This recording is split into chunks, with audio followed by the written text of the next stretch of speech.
ભાવનગરથી એક મહત્વના સમાચાર સામે આવી રહ્યા છે। ભાવનગર વિઠ્ઠલવાડીમાં ફાયરિંગની મોટી ઘટના બની છે।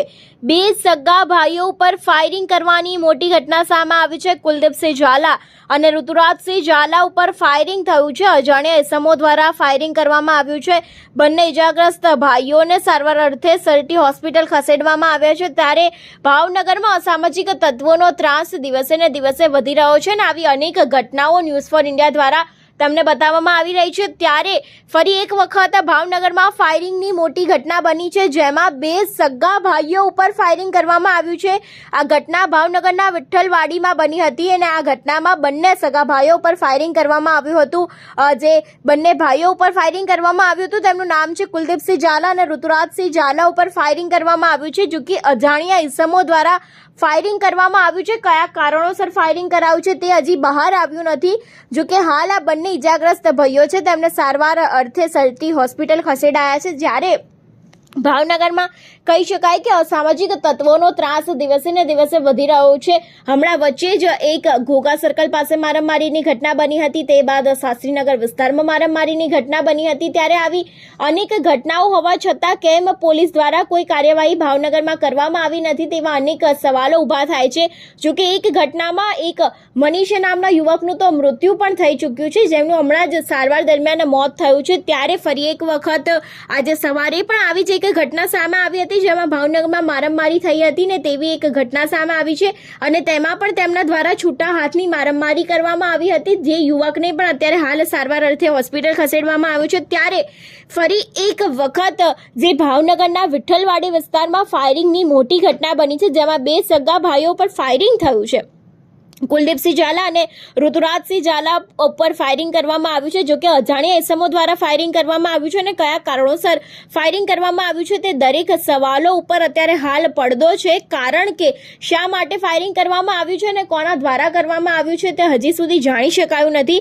જો કે અત્યારે હાલ બંને જે ભાઈઓ છે જે ઇજાગ્રસ્ત છે તેને સારવાર અર્થે સરટી હોસ્પિટલ ખસેડાયા છે। આના ઉપરથી અનેક સવાલો ઊભા થાય છે કે શું અસામાજિક તત્વોને પોલીસનો ભય નથી કે શું, કે પછી તેમના દ્વારા કેમ આવા કૃત્યો કરવામાં આવે છે અને શું કરવા સામાન્ય લોકોને તેનો ભોગ બનવો પડે છે। આવો જ એક બનાવ બન્યો હતો થોડા દિવસ અગાઉ, જેમાં મનીષ નામના યુવકનું મોત થઈ ચૂક્યું છે। ત્યારે ભાવનગરમાં સતત આવી અવારનવાર ઘટનાઓ બનતી રહે છે અને હમણાંથી ભાવનગરમાં અસામાજિક તત્વોનો ત્રાસ ખૂબ જ વધી રહ્યો છે। ત્યારે આજે ફરી એક વખત ભાવનગરના વિઠ્ઠલવાડીમાં ફાયરિંગની ઘટના બની છે અને આ સમગ્ર મામલો સામે આવ્યો છે, જેમાં બે સગા ભાઈઓ ઉપર જ ફાયરિંગ કરવામાં આવ્યું છે। આ બંને ભાઈઓનું નામ છે કુલદીપસિંહ ઝાલા અને ઋતુરાજસિંહ ઝાલા ઉપર ફાયરિંગ કરવામાં આવ્યું છે। જો કે અજાણ્યા ઇસમો દ્વારા ફાયરિંગ કરવામાં આવ્યું છે અને બંને ઇજાગ્રસ્ત ભાઈઓને અત્યારે હાલ સારવાર અર્થે સરટી હોસ્પિટલ ખાતે ખસેડવામાં આવ્યા છે। અનેક વખત આવા ભાવનગરથી સમાચાર આવતા હોય છે કે અહીં મારામારીની ઘટનાઓ બની છે। ત્યારે એક મારામારી ઘટનામાં મનીષ નામના યુવકનું મોત પણ થઈ ચૂક્યું છે। ત્યારે આજે ફરી એક વખત જે વિઠ્ઠલવાડી વિસ્તાર છે ત્યાં ફાયરિંગની ઘટના બની હતી અને આમાં ફાયરિંગમાં બંને સગા ભાઈઓ ઉપર જ કહી શકાય કે ફાયરિંગ કરવામાં આવ્યું હતું અને બંને ભાઈઓ ખૂબ જ રીતે ઇજાગ્રસ્ત થયા હતા અને જોકે તેમને સરટી હોસ્પિટલ ભાવનગરની જે સરટી હોસ્પિટલ છે ત્યાં ખસેડવામાં આવ્યા છે। કહી શકાય કે આ બંને ભાઈઓનું નામ છે કુલદીપસિંહ ઝાલા અને ઋતુરાજસિંહ ઝાલા। તેમના ઉપર ફાયરિંગ કરવામાં આવ્યું છે। લાગે છે કે અસામાજિક તત્વોને હવે પોલીસનો પણ ભય રહ્યો નથી।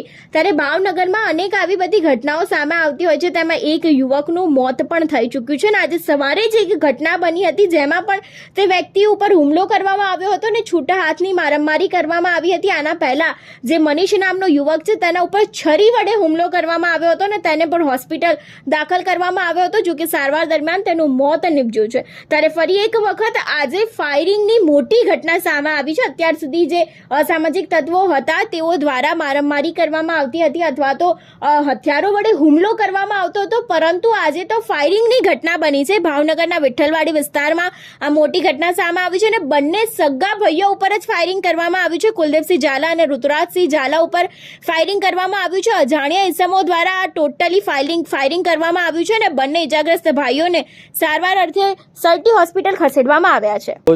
4:30 વાગ્યાની આજુબાજુ ભાવનગરના વિઠ્ઠલવાડી વિસ્તારમાં કુલદીપસિંહ અને ઋતુરાજસિંહ નામના બે વ્યક્તિઓ રાહુલ વેગડ નામના વ્યક્તિ સાથે ઝઘડો કરતાં બનાવવાળી જગ્યાએ પહોંચેલા। બનાવવાળી જગ્યાએ આ ઝઘડામાં રાહુલ વેગડના મામા રાજુ વેગડ પણ અંદર આવેલા આ ઝપાઝપીમાં મળતી માહિતી મુજબ રાહુલ વેગડની પાસેથી જે ફાયરિંગ 3 રાઉન્ડ થયેલા છે, જેમાં એક વ્યક્તિ કુલદીપસિંહ એમનું મરણ ગયેલ છે. અન્ય જેમને ઈજા થઈ છે તે અત્યારે સારવાર નીચે છે. ઝઘડાનું કારણ શું છે એ શોધી અને આરોપી શોધવાની પોલીસ હાલ તજવીજ કરી રહી છે. બાકીની વિગત હવેથી જાણ કરવામાં આવશે. મળતી માહિતી મુજબ રાજુ વેગડ નામના વ્યક્તિએ ફાયરિંગ કરેલું છે. રાજુ વેગડ અને રાહુલ વેગડ 2 વ્યક્તિઓ અને સામેની બાજુ 2 વ્યક્તિઓ એમ 4 વ્યક્તિઓની વચ્ચે ઝઘડો થયેલો હોય એવી પ્રાથમિક માહિતી પોલીસને મળી આવી. ફાયરિંગ એક જ તરફી થયા હોય એવી શક્યતાઓ રહેલી છે. જૂની કોઈ અદાવત હોય એવું પ્રાથમિક તબક્કે દેખાતું નથી. સ્થળ ઉપરથી શું શું મળ્યું છે? સ્થળ ઉપરથી 3 ખાલી રાઉન્ડ કાર્ટેજ મળેલા છે હાલ પૂરતા. સાહેબ, ઝઘડાનું કારણ સામે આવ્યું છે? કારણ હજી સુધી પ્રાથમિક તપાસમાં બહાર આવ્યું નથી. એક જ વિસ્તારમાં આગળ પાછળ રહેતા વ્યક્તિઓ છે.